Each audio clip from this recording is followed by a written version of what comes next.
Hello there, I'm Jason Butler, the Head of Financial Education at Salary Finance, the financial wellbeing people. Now, money can and does have a big impact on our mental health and vice versa. And financial wellbeing means getting to a place where money's a force for good in your life and it doesn't cause you worry and stress. Now, we all know that the coronavirus pandemic has caused many of us increased financial stress, worry, and anxiety. So in the next 5 minutes, I'm going to share 10 insights that might help you cope better mentally with your money in these tricky times.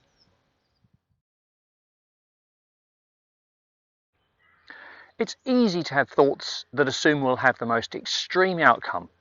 This time it's different, stock markets will never recover, I'll lose my job and gone are the chances of a pay rise or a bonus, and the world is doomed. Just because a thought pops into our mind doesn't make it true. Techniques to help reduce this type of thinking, including getting enough sleep, exercise, relaxation, and possibly writing a daily journal of your thoughts. We know that for many people, times are tough financially, and the short-term situation is very uncertain, and this plays into our fears and can increase stress and anxiety. By thinking through what's the worst that can happen, you can then identify what action you might take. For example, if you couldn't pay your rent, what would happen next? If you moved in with your parents or negotiated reduced rent with your landlord, what would happen next? By confronting the most pressing potential problems and thinking about what you could do in response if they happened, you can start to take more control and reduce anxiety.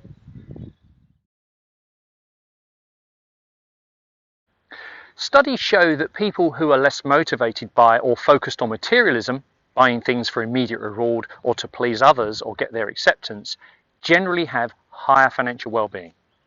So have a think and write down what is really important to you and makes you happy and feel fulfilled.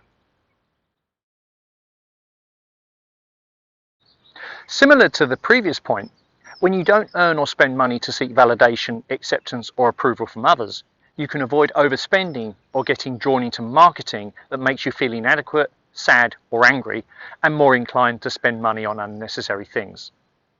Before spending, think about why you're doing it. If you're doing something because everyone else is, or because you don't want to miss out, instead of because you genuinely want or need to do it, it might be worth a rethink.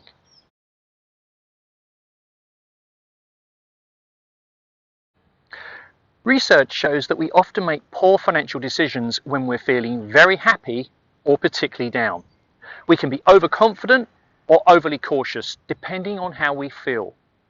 And when you feel down, it's easy to think that buying more stuff will make you feel better, but it doesn't last and you quickly revert to the original emotional state.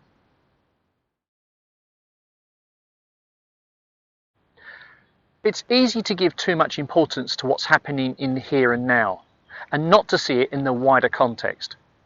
For example, if you're in your 20s or 30s and your pension plan has fallen 30% in value, you need to remember that you won't be touching that money for 30 or 40 years. The probability, based on historical returns, is that over the long term, you'll be well rewarded for accepting daily and sometimes very wide ups and downs when it comes to the value of your money.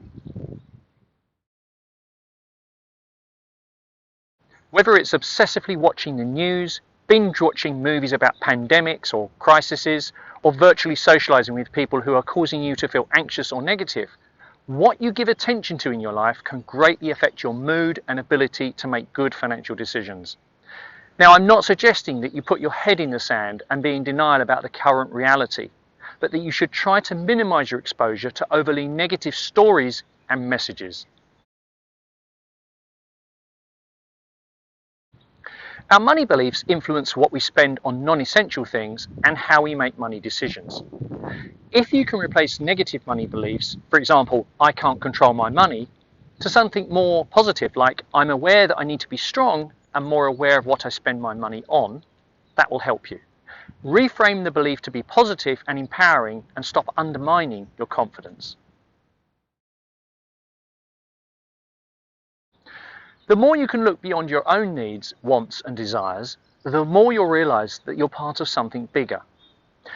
That may help you to get perspective, and you might find you're less inclined to spend money on things that don't maintain or improve your financial well-being. It's easy to fall into the trap of feeling sorry for yourself, that you're a victim, and as such unable to do much to help yourself. The more you remember to be grateful for the good things in your life, or appreciate that the financial struggles and challenges you do have could be worse, the more fulfilled and content you'll be, and the more progress you'll make with your money. So there you have it, 10 ideas that might help you feel financially healthier and happier. All the very best.